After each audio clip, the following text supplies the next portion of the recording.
அன்பே சிவம் மனமே குரு என்றுணர்த்திய குருவே போற்றி. எனக்குள் இறைவனை உணர வைத்த குருவே போற்றி.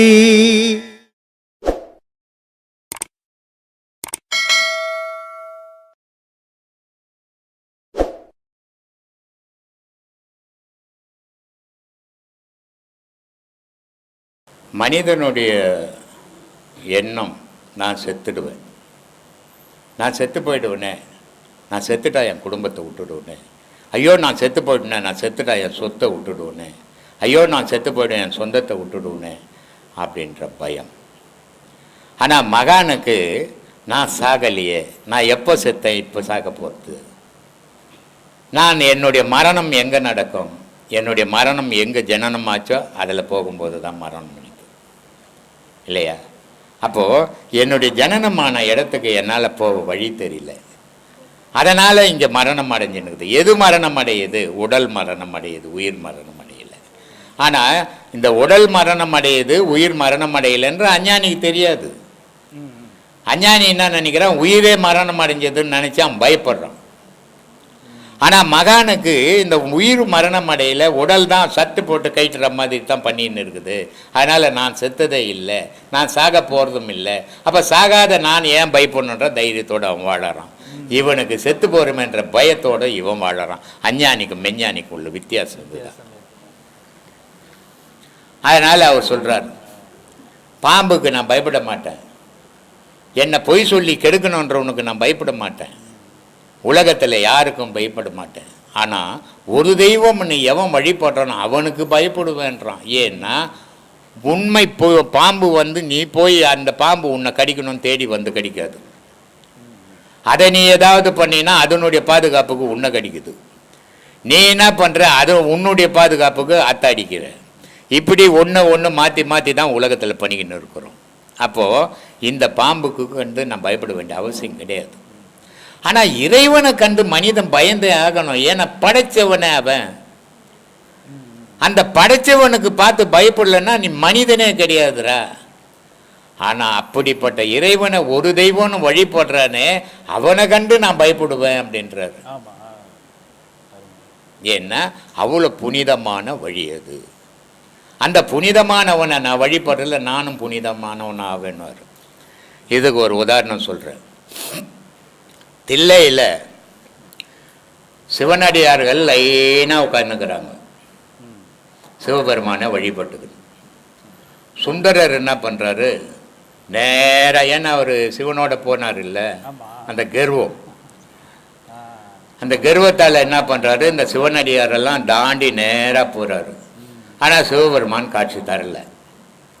அப்போ கேட்குறாரு, ஏன் எனக்கு காட்சி தரல அப்படின்னும் போது, நீ மட்டும் என்னுடைய பக்தன்றா, உட்காந்துங்கிற அத்தனை பேரும் என்னுடைய பக்தன், உனக்கு மட்டும் நான் காட்சி கொடுத்து, உனக்கு மட்டும் நான் கடவுள் இல்லை, உலகத்தில் உள்ள அத்தனை பேருக்கும் நான் கடவுள். அத்தனை பேரும் காட்சி காணும் போது நீ காணுடா, இல்லைன்னா உனக்குன்னு தனியாக இல்லைன்றார். அசிங்கமாகி போகுது அவருக்கு, இந்த ஆணவம் அங்கே அழிஞ்சு போகுது. அதனால் சொல்கிறாரு, சிவன் அடியாருக்கெல்லாம் அடியேன் நான்ன்றாரு, இவங்களுக்கெல்லாம் தொண்டை நான். அப்போது எங்கே பணிவு வந்தது பாரு. எப்போ ஒரு மனிதன் அவமானப்பட்டானோ அப்போ தான் அவனுக்கு பவுனியம் வருது, அப்போ தான் அவனுக்கு திருத்திக்க வாய்ப்புகள் கிடைக்குது இல்லையா? அப்போது சிவன் அடியாருக்கெல்லாம் அடியேன், அவங்களுக்கெல்லாம் அடியேன் நான் என்றார். அப்போ சிவபெருமான் காட்சி கொடுக்குறாரு. ஏன்னா அந்த அடக்கம் வேணும். ஆன்மீகத்தில் பயணம் பண்ணுறவனுக்கு முக்கியம் அடக்கம் முக்கியம். அடக்கம் இல்லாதவன் ஆன்மீகவாதியாகவே இருக்க முடியாது. ஆரவாரம் பண்ணுறவன் ஆன்மீகவாதி கிடையாது. ஆன்மீகம்ன்றது அமைதியிலையும் அடக்கத்திலையும் இருக்குது. அந்த அடக்கத்தை பயன்படுத்திக்கணுங்க அவங்க. அதனால் அவங்க ஆண்டவனோட உறவாட முடிஞ்சது. இந்த மனுஷன் ஆரவாரத்திலையும் ஆணவத்திலையும் ஆடும்போது ஆண்டவனுக்கும் இவனுக்கும் தொடர்பு இல்லாத நிலையை உருவாக்கிக்கிறாங்க. நான் பல வீடியோக்களில் சொல்லிப்பேன், நீ கடவுளை நோக்கி ஒரு அடி எடுத்து வச்சுனா கடவுள் இன்னொன்று நோக்கி 3 அடி எடுத்து வைப்பான் அப்படின்ட்டு. ஆனால் மனிதன் கடவுளை நோக்கி பயணம் பண்ணுறது இல்லையே, உலகத்தை நோக்கி இல்லை பயணம் பண்ணுறான். உலகத்தை நோக்கி பயணம் பண்ணும்போது கடவுளை விட்டு நம்ம விலகி தூரமாக போயிடுறோம். ஆனால் கடவுளை நோக்கி பயணம் பண்ணுறதுக்கு தான் இந்த கலைகள் எல்லாம் நமக்கு மகான்கள் கொடுத்துருக்குறாங்க. எத்தனை துன்பத்தில் எத்தனை இன்பத்தில் இருந்தாலும் நீ இறைவனை மறக்கக்கூடாதுன்றதுக்கு தான் பதினெட்டாறு அவ்வளோ அழகான ஒரு பாடல் சொல்லு. எத்தொழில் செய்தாலும் ஏதவத்தை பட்டாலும் முத்தர் மனம் மோனத்து. நல்ல இறை பக்திக்கிறவனுக்கு இன்பத்தில் இருந்தாலும் துன்பத்தில் இருந்தாலும் கடவுள் மேலே தாண்டா அவனுக்கு நினைப்பு இருக்கும். மற்ற நேரத்தில் அவனுக்கு நினைப்பு இருக்காது. அவன் வேலை உண்டு, அவன் எது செய்துன்னு இருந்தாலும் அவனுடைய மனமாகப்பட்டது இறைவனை நோக்கிய பயணம் பண்ணும். அவன் நல்ல பக்தன் அப்படின்றார். அது எப்படி இப்போ இருக்கும் அந்த பக்தி அப்படின்னா, குடத்து மேலே குடம், அன்றைக்கி பொம்பளை பசங்க தண்ணி எடுத்துக்கின்னு பேசின்னு வந்தாலும் குடம் நழுவாது.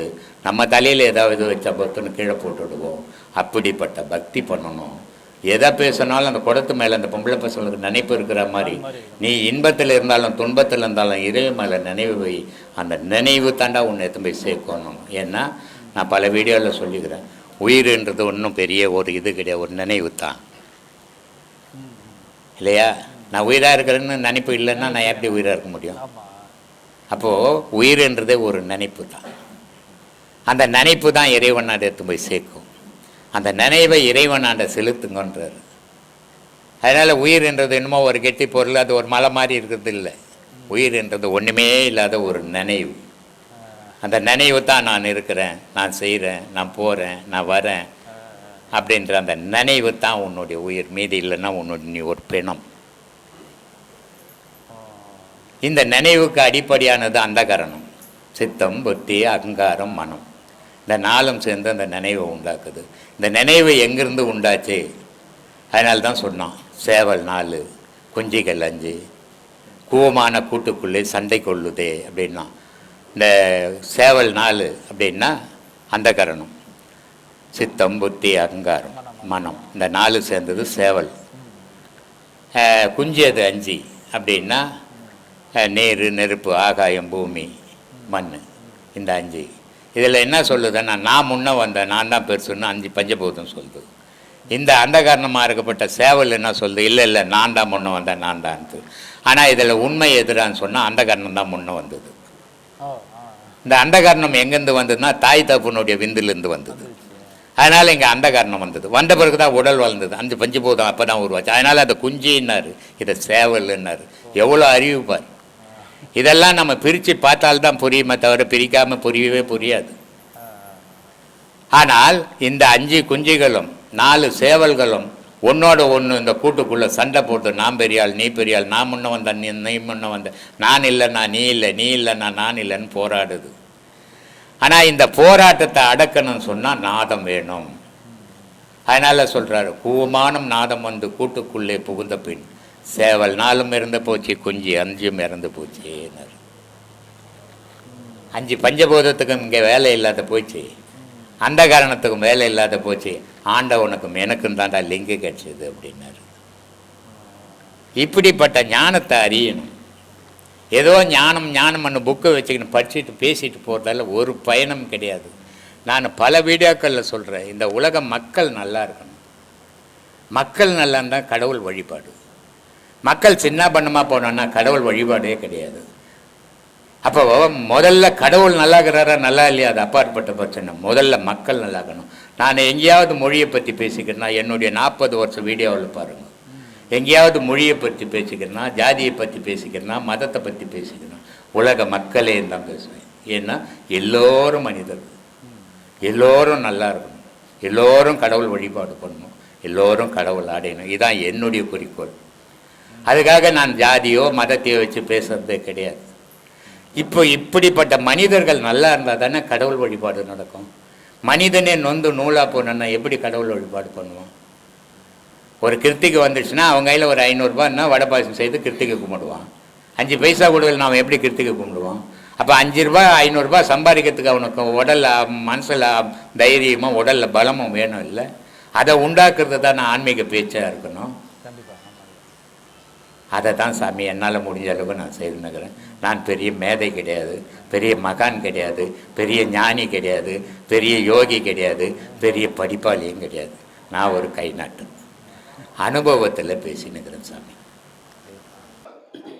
ஆத்ம வணக்கம் சாமி. ஆத்மா வணக்கம் சாமி. எல்லோருக்கும் ஆத்ம வணக்கம். ஐயாவுக்கு நித்யானந்தா என்ற பெயர் எப்படி வச்சாங்கன்னு தெரியல. நித்யானந்தம் நித்தமும் ஆனந்தமாக இருந்திருக்காரு. ஏன்னா எல்லா துன்பங்களையும் அனுபவிச்சுட்டு இருந்தாலும் ஆனந்தமாக வாழ்ந்திருக்காரு. ஐயா ஒரு தடவை சொன்னார், நான் கேட்டேன், எப்போ பார்த்தாலும் நீங்கள் என்ன உங்களுடைய கடவுளை தேடு கடவுளை தேடுன்றீங்களே, எப்படி தேடுறது அப்படின்னு. ஆமாம், காலி டப்பாவோட நீ வந்தால் எங்கே இந்த கடவுளை தேடுறது அப்படின்னாரு. என்ன சொல்கிறீங்க, எனக்கு ஒன்றும் புரியலையே அப்படின்னேன். நீ 40 வயசுக்கு முன்னாடி வந்திருந்தேன்னா நான் எல்லா உபதேசம் கொடுத்து உனக்கு கடவுள் உணர்த்தியிருப்பேன் அப்படின்னு சொன்னார். அப்போ தான் புரிஞ்சுது எனக்கு, காலியில் போனால் விந்து காலியாச்சு அப்படின்ட்டு. ஒரு பொண்ணு தினமும் கோயிலுக்கு போவாள். ஒரு நாள் பூஜாரிகிட்ட சொல்கிறாங்க, இங்கே நான் இனிமேல் வரமாட்டேன். ஏம்மா அப்படின்றாரு. பாருங்கள், செல்ஃபோன் நோண்டுறாங்க, அங்கே பாருங்கள் கிசு கிசுன்னு பேசிகிட்டு இருக்காங்க, அங்கே பாருங்கள் லவ் பண்ணிட்டு உட்காந்துருக்காங்க, இதெல்லாம் இருக்கும்போது நான் எப்படி வர்றது அப்படின்னா. அப்படியா, சரி நான் ஒன்று சொல்கிறேன், அதை செய்கிறியா அப்படின்னா. சரி அப்படின்னாங்க. கையில் ஒரு டம்ளரில் தண்ணி ஃபுல்லாக கொடுத்து, இந்த தண்ணியில் ஒரு சொட்டு கூட கீழே விழாமல் இந்த கோயிலை சுற்றி வா அப்படின்றாங்க. அது கோயிலை சுற்றி கொடுத்தது. தண்ணி கீழே ஒட்டிச்சா அப்படின்னா. இல்லை, கொட்டவே இல்லை. எப்படி தண்ணி அந்த கிளாஸ் மேலேயே கவனம் இருந்தது. அது மாதிரி கோயிலுக்கு என்ன, அங்கே சாமி மேலே கவனம் வச்சுக்க, நீ மற்ற விஷயங்கள் கவனிக்காத அப்படின்னு. அதே மாதிரி இங்கே வர்றவங்க ஐயாவோடைய கவனத்தோடு வாங்க, அதே நிலையோடு நில்லுங்க. இன்னொரு விஷயம், ஒருத்தர் இது குருக்கிட்ட கேட்குறாரு, ஐயா கிட்ட கேட்ட மாதிரி, சாமி இது ரொம்ப கஷ்டப்பட்டுக்கிட்டு இருக்கேன், என்னால் முடியல, வாழவே முடியல, செத்துடலாமான்னு பார்க்குறேன் அப்படின்றாரு. ஏன்பா அப்படின்னா, ரொம்ப கஷ்டங்கள் அனுபவிச்சுட்டு இருக்கேன். எதுக்காக அனுபவிச்சு, நீ நான் சொல்கிறபடி ஒரு செய்கிறியா அப்படின்னாரு. சரிங்க செய்கிறேன். ஒரு கூடை நிறைய தண்ணி கொடுத்து இதில் ஒரு 100 கிராம் உப்பு போட்டினார். இப்போ குடி அப்படின்னாரு. குடித்தா எப்படி இருக்கும், தொண்டை போகும். அந்த மாதிரி அதை குடிக்க முடியல, துப்பிட்டான். அப்புறமா என்ன பண்ணுறாரு, அந்த கோவிலுக்கு பின்னால் ஒரு பெரிய ஏரி இருக்குது. ஒரு 100 கிராம் உப்பு கொடுத்து இதில் கலக்கு அப்படின்றாரு. கலக்குனாக்கா அப்புறமா இது குடி அப்படின்னா, அவன் தண்ணியை உப்பு தண்ணி குடிச்சதில் நல்லா இருக்குது, இந்த தண்ணி எப்படி இருக்குது அப்படின்னாரு. உப்பு கறிக்குது அப்படின்னா. இல்லை, அதே மாதிரி உன்னுடைய மனம் பறந்து இருக்கணும், அப்போ தான் நீ எல்லாத்தையும் துன்பங்களையும் கஷ்டத்திலிருந்தும் மீண்டு வர முடியும் அப்படின்றாரு. இதை பற்றி என்ன சொல்கிறீங்க நீங்கள் சார்? அருமையான வார்த்தை சாமி. ஃபஸ்ட்டு சொன்னீங்க, சாமி உங்களுக்கு யார் பேர் வச்சா அப்படின்னு. தெரிஞ்சுதான் வச்சாங்களா, தெரியாமல் வச்சாங்களா? ஏன்னா ஒரு குழந்தை பிறக்கும்போது ஒரு பேர் இருக்கும். அவங்க ஒரு குருமாரோட நிலைக்கு உயர்ந்த உடனே பேரை மாற்றிப்பாங்க. ஆனால் ஐயாவுக்கு பிறக்கும்போது வச்ச பேர் தான் சமாதி ஆக இந்த நாள் வரைக்கும் நம்ம அதே பேர் தான் கும்பிட்றோம். அப்போ பிறவிலேயே முடிவு பண்ணிட்டாங்க இறைவன் எப்பவுமே நித்தியமாக ஆனந்த இருக்கிற அந்த சச்சிதானந்த ஸ்வரூபத்தை நீ அடைய போகிற. அதனால் முன்னாடியே உங்கள் அப்பா அம்மா மனசில் ஒரு நாமத்தை உருவாக்குறேன், அந்த நாமத்தோட பேர் நித்தியானந்தம் அப்படின்னு இறைவன் விதித்த விதையா அந்த நாமம் வந்ததுனால, அதனால என்ன பண்ணிட்டாரு, இது நான் வச்சுக்கின பேர் இல்லைப்பா, எப்போ வேணால் மாற்றி மாற்றி போடுறதுக்கு, இது எங்கள் அப்பா அம்மா வச்ச பேர். இந்த உடம்பையும் மாற்ற முடியாது, நான் அவங்க வச்ச பேரையோ மாற்றக்கூடிய உரிமை எனக்கு இல்லை. ஏன்னா அந்த அன்புக்கு அந்த ஆசைக்கு ஈடு இணையாக ஒன்றுமே இல்லை.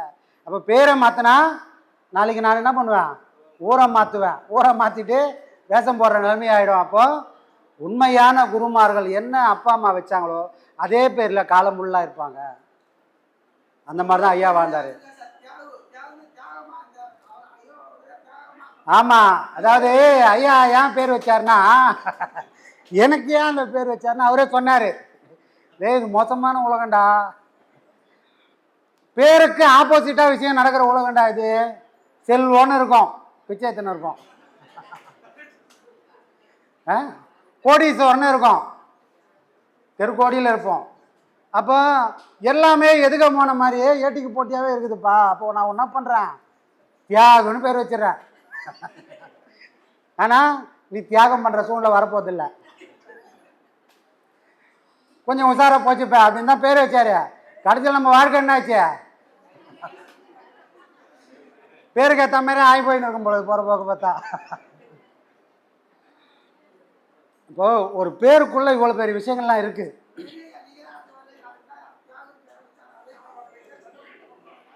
மகான்களுடைய வார்த்தை என்றைக்குமே பொய் ஆகாது. மனுஷனோட பேச்சு இன்னைக்கு ஒரு பேச்சாக இருக்கும், நாளைக்கு ஒரு பேச்சாக இருக்கும், மாறிக்கினே இருக்கும். ஏன்னா மனுஷன் எல்லாரும் உள்ள எல்லாம் மனசால் உணர்ந்து அதை தெளிஞ்சு அப்புறமா வார்த்தையாக பேசுறதில்ல. ஏதோ நினச்சோம் பேசிட்டோம் அப்படின்னு போகிறதுனால அப்பப்போ முடிவுகள் மாறிக்கினே இருக்கிறதுனால பேச்சு எப்போவுமே ஒரே மாதிரி இருக்கிறதே கிடையாது. ஆனால் மகான்கள் பேசுறதுக்கு முன்னாடி எல்லாத்தையும் சிந்திச்சு உண்மையை மட்டும் பேசுனால அந்த உண்மை எந்த சூழ்நிலையிலையும் காலத்தால் கூட மாற்ற முடியாமல் சில விஷயங்கள் ஆணித்தரமாக கல்வெட்டு மாதிரி பதிஞ்சிரும். இவனுக்கு ஒரு யோகியதை இல்லைனாலும் மகான் சொன்ன வார்த்தையினால தான் இன்னைக்கு நம்ம வண்டி ஓடிட்டு இருக்குது. நமக்கு ஒன்றும் கிடையாது. ஆனால் அவர் சொன்ன வார்த்தையை அவரே காப்பாற்றி நமக்கு அருள் செஞ்சு நம்மளை காப்பாற்றிங்கிறார் சாமி, வேற ஒன்றுமே இல்லை. அப்போ ஐயா சொன்னார், கவலைன்றது ஒரு கிளாஸ் தண்ணியில் 100 கிராம் உப்பு போட்டால் எப்படி இருக்குமோ அந்த அளவுக்கு குடிக்க முடியாத அளவுக்கு ஆகிடும்பா.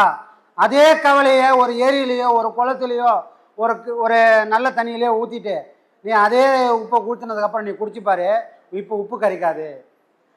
அப்போ உன்னோட கவலையை ஒரு கிளாஸ் தண்ணி மாதிரி உன் மனசுக்குள்ளே வச்சுருந்தனா விமோச்சனமே இல்லை, முகம் சுளிக்கிற அளவுக்கு ஆகிடும்பா. அடுத்த அடி நீ எடுத்து வைக்கவே மாட்ட. ஒரு ஆற்றுல தூக்கி போட்டா மாதிரி உப்பு போட்டா மாதிரி கடவுள் இறைவன் நமக்கு மேலே இருக்கிற சக்தி கிட்ட ஒப்படைச்சிட்டு நீ காரியம் செய்ய முற்பட்டுட்டனா அப்போ இந்த கவலைன்றது உன்னை அரிக்காமல் பார்த்துக்கன்றத ஒரு கதை மூலமாக ஐயா ரொம்ப அழகாக சொன்னார். என்னங்க சாமி?